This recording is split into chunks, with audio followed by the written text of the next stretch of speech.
ലഹരിയുടെ ഉപയോഗവും വിൽപ്പനയും തടയുക എന്ന ലക്ഷ്യത്തോടെ പോലീസ് സംസ്ഥാന വ്യാപകമായി നടപ്പാക്കുന്ന ഓപ്പറേഷൻ ഡി ഹണ്ടിന്റെ ഭാഗമായി ജില്ലയിൽ ഇന്നലെ വരെ രജിസ്റ്റർ ചെയ്യപ്പെട്ടത് 171 കേസുകൾ.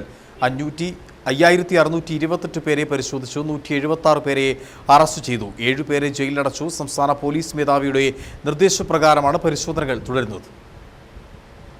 സംസ്ഥാനത്ത് ലഹരിയുടെ ഉപയോഗവും അതിക്രമങ്ങളും വർദ്ധിച്ച സാഹചര്യത്തിലാണ് ലഹരിയുടെ ഉപയോഗവും വിൽപ്പനയും തടയുക എന്ന ലക്ഷ്യത്തോടെ പോലീസ് ഓപ്പറേഷൻ ഡി ഹണ്ടുമായി രംഗത്തിറങ്ങിയിട്ടുള്ളത്.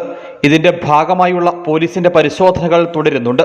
ഇതിന്റെ ഭാഗമായി ജില്ലയിൽ ഫെബ്രുവരി 22 മുതൽ ഇന്നലെ വരെ രജിസ്റ്റർ ചെയ്യപ്പെട്ടത് 171 കേസുകളാണ്. 5628 പേരെ പരിശോധിച്ചു. 176 പേരെ അറസ്റ്റ് ചെയ്തു. 7 പേരെ ജയിലിലടച്ചു.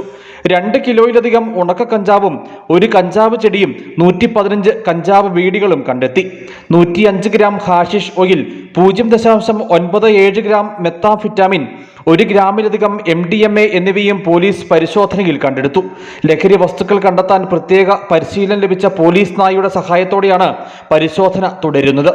വഴിയോരങ്ങളിലെ പെട്ടിക്കടകളിലും അയൽ സംസ്ഥാന തൊഴിലാളികൾ താമസിക്കുന്ന ലോഡ്ജുകളിലും ആളൊഴിഞ്ഞ കെട്ടിടങ്ങളിലും വാഹനങ്ങളിലുമടക്കം പോലീസ് പരിശോധന നടത്തുന്നുണ്ട്. തുടർന്നും ജില്ലയിലുടനീളം നിരന്തര പരിശോധനകൾ നടത്തുമെന്നും ലഹരി മാഫിയയ്ക്കെതിരെ കർശന നടപടികൾ തുടരുമെന്നും ജില്ലാ പോലീസ് മേധാവി അറിയിച്ചു. News bureau, Adimali.